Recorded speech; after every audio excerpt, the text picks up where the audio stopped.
What's up, Mi40 Nation? B-Pack here. I just finished up a hamstring workout and I posted pictures on social about how I loaded my hamstrings, and it should be a very logical, intelligent thought process about how to load your hamstrings. We have a very unique opportunity here at the gym with our prime equipment, being able to load the strength curve at all different points. So here's how I would explain to load it. If you look down at these torque arms, there's three different opportunities. This one's gonna load the mid-range, this one's gonna load the short end of the range, and this one's gonna load the length. And just understand that that's the truth. So how we wanna load it is knowing at the beginning of the workout or at the beginning of the exercise when we're fresh, when we're strongest, we wanna load where we're weakest.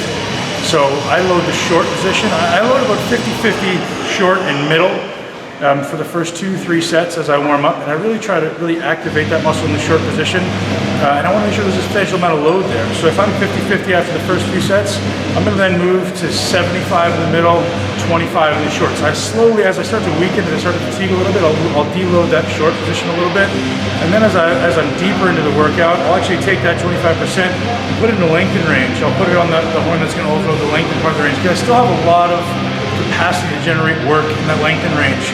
And as I continue to fatigue, I'll take a little bit off the middle and put it on the lengthen, a little bit off the middle and put it on the lengthen. So if you look at those pictures, you'll notice how the load shifts, but doesn't actually decrease. So my hamstrings are still doing a tremendous amount of work, but they're just being overloaded at various points of the strength curve. So really important way to load it.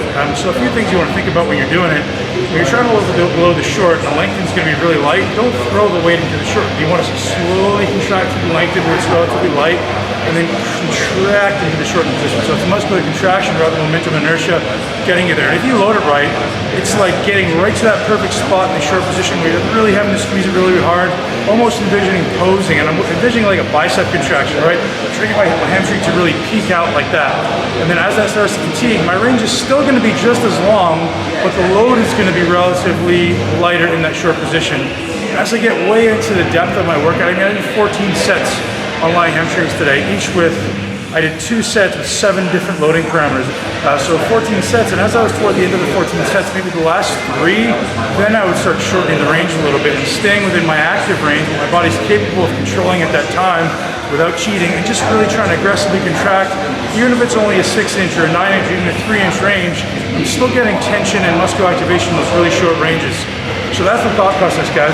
As far as mimicking this stuff in your gym, if you're not so blessed to have the prime equipment, a great way to load the short position, which you've seen me do in the past at Powerhouse, when I used to train at Powerhouse Tampa, is I throw a band on the leg curl, and as you curl up, that band's getting tighter and tighter and tighter, overloading that short position. So most equipment you can find in gyms nowadays tend to be relatively heavy all the way through. So if you're trying to overload the short, you got to go a little bit lighter, and then you got to put the band on so it gets overloaded in the short. As far as overloading the lengthen, the machine's probably going to naturally do that as you go heavier.